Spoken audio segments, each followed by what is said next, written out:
Good day and welcome back to another DBZ Dokkan Metal video. In this video we're going to be taking a look at the Power Beyond the Extremes Gohan team and how he handles Red Zone.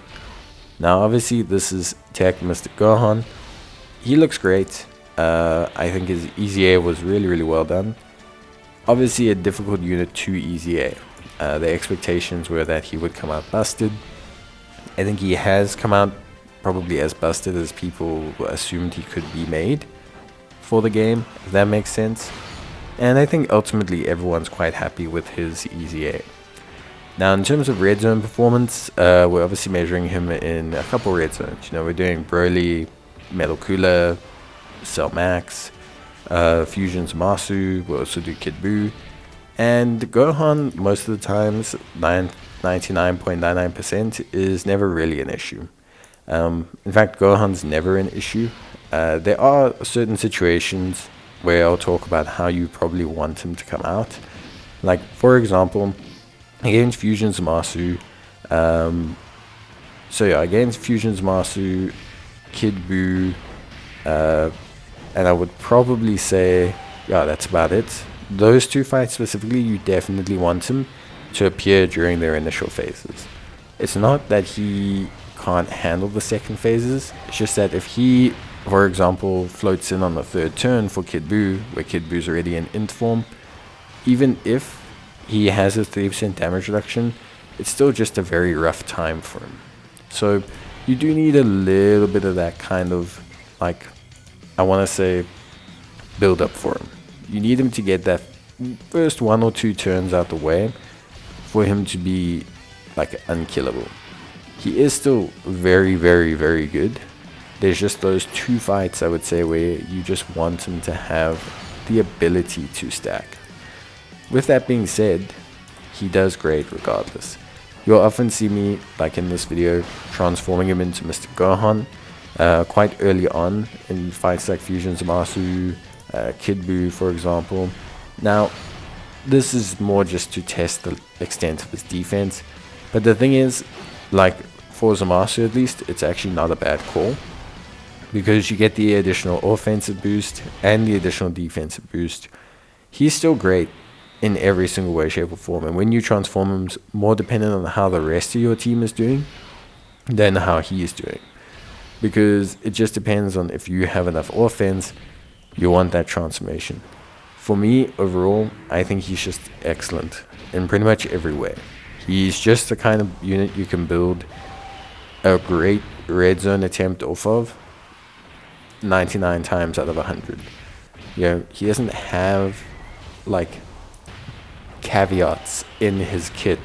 You know, like I said, barring him needing maybe 1 or 2 turns to get going, that's really about it.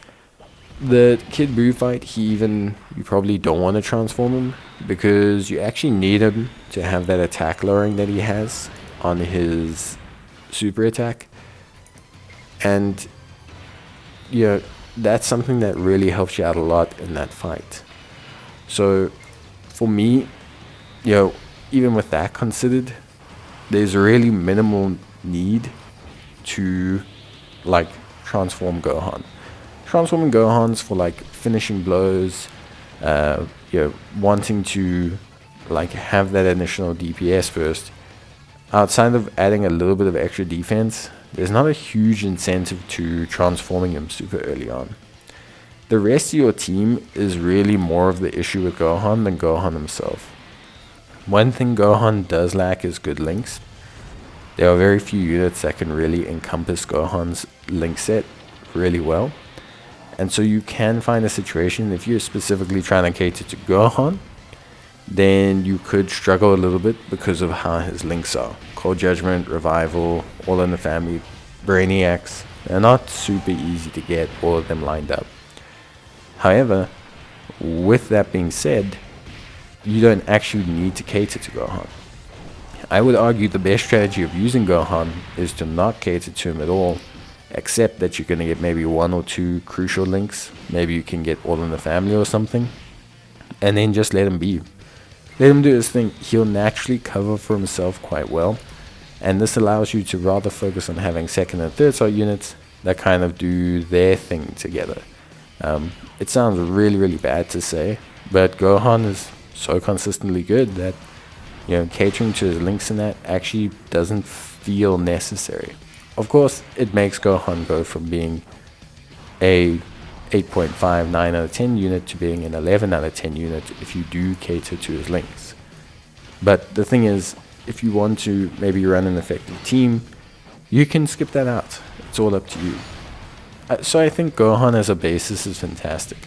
I think for me, the question of whether you use him as a main lead to have two of him is up for debate. I think that's maybe the only thing I can realistically debate about, because Saviors or Hybrid Saiyans, at 170%, it's not the wildest lead. But the benefit of having two Mr. Gohans is also very tempting, so it is one of those things. I think ultimately he's good on every team he's on. I think he's excellent as a unit. And I think, if you're someone who's really honestly trying to, beat Red Zone, and you haven't beaten any of them, forget which one it is, you haven't beaten any of them, but you have Mr. Gohan, chances are using him will probably net you a win. Bye.